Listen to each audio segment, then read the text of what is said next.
So we all know that Wayne Gretzky went to numerous international events in his career, starting with the World Junior Finals in the late 70s up until the Olympics in the late 1990s.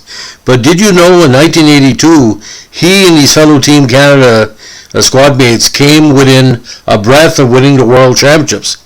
Now, 1982 was a very weird year. How it worked back in the day, ladies and gentlemen, the teams that didn't make the playoffs would send players from their squads to be part of Team Canada and to be augmented by teams that got knocked out in the playoffs. Now, what was quite bizarre here, the Edmonton Oilers got knocked out, Montreal Canadiens got knocked out in the first round, and some other key players were available, and eventually they were sent to the Worlds, and they did quite well. Now, when I say within a breath of winning a gold medal, I'm not joking. Now, this was held in Finland from the 15th of April to the 29th. The games were played in Helsinki and Tampere, so two of the big the hometown aspect for Team Canada was high.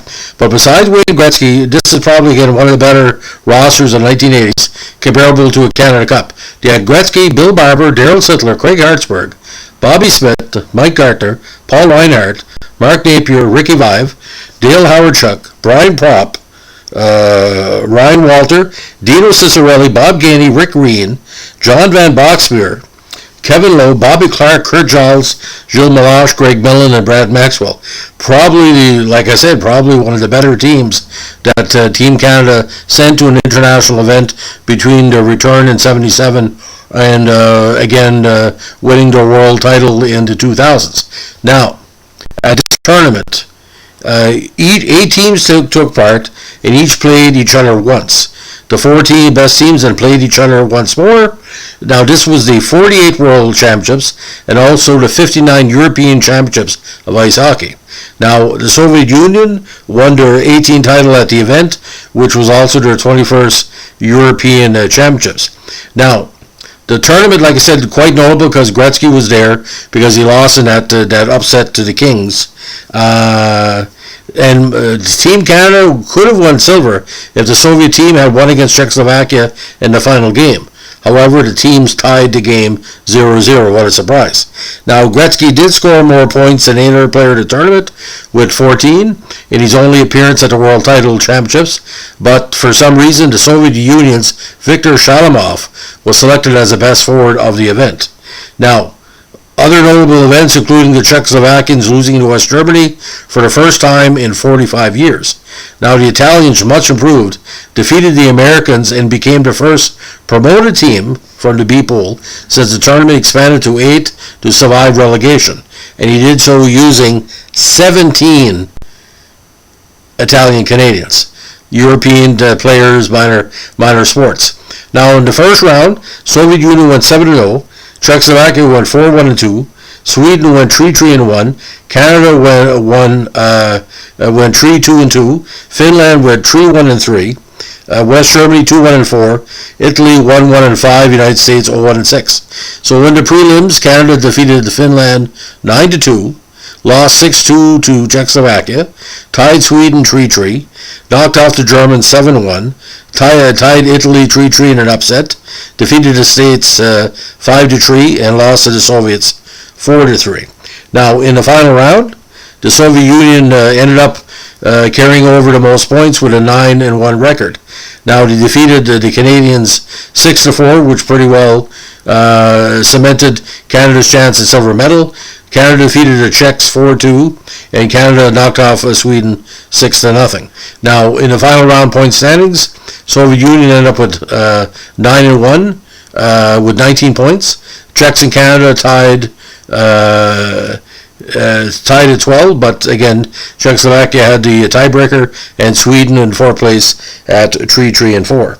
Now, at the World Championships Group B in Austria, East Germany was first, Austria second, Poland third, Norway fourth, Romania, Switzerland, China, and the Netherlands. Now, in the Group C, Japan was first at the C group, then Yugoslavia, Denmark, France, which was relegated quite low, Hungary, Bulgaria, Spain, and then South Korea. Now, final standings on the world level. Soviet Union first, Czechs second, Canada third, Sweden fourth, Finland fifth, and Germany, Italy, and the States. And the European Championship again, Italy ended up in sixth place, but it was a heavy level. Now, Shalamov did have 8 goals compared to Gretzky's 6. Barber had a good tournament as well. Billy Barber had 9 points, including 8 goals. Now, in the awards for the tournament, best goalie, Yuri Kralik of Czechoslovakia, Fedosov best defenseman, and Shalamov best forward. The media all-star team included Kralik, Fedosov, and Kasatonov, with Barber, Gretzky, and again the great Sergei Makarov. So a very interesting tournament by my memory. I think CTV showed a number of games, but having Gretzky there, Bobby Clark, Barber, Sittler, Garter, they scored a lot of goals in the tournament. Just to recap here, there were they scored 46 goals in 10 games while giving up 30. So the goaltending could have been a little bit better, but the Soviet Union was the difference. They scored 58 goals while only giving up 20. So a very exciting tournament, and this was interesting as well because Canada was keeping with their 5-leaf version they used in the 1980 Olympics. It wasn't the Dago jersey from the late 70s. Everybody remembers that, like the multiple 3D effect. But the five flags was a throwback to the Team Canada at the international level. But Gretzky in this tournament, it kind of smartened him up. Next year he got him to the final, and he won 4 straight. But losing to LA, I think it shook up a lot of people. And Edmonton got the players in the next 2 years that gave them that dynasty. They were trying skaters like Gary Unger and some of the WHA leftovers. It wasn't working. But it was a little bit of controversy in the tournament, by the way. Now, in the B-level tournament, the Chinese had defeated the Dutch, which relegated them to the C-level, only a tie between Romania and Switzerland would offer China relegation.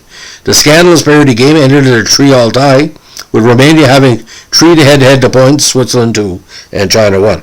So, just like ice dancing, a lot of machinations behind the scene. But big turnout for the tournament. 34 matches were played, and almost 200,000 people saw the tournament with a strong average of 5,600 fans per game. So tremendous tournament for the fans. So ladies and gentlemen, if you like what we're doing here with our Vintage Podcast, especially on Team Canada international level, let us know. Give us a like, comment, and subscribe. By the way, we have no monetization on our channel, so when you drop by, you're not putting money in my pocket, but you're putting thoughts in your head about maybe seeing some of the 82 series, and we're going to try to give you a little snapshot of hockey in the 70s and 80s, post-WHA, and also international over the next 2 weeks. Have a good day. Bye.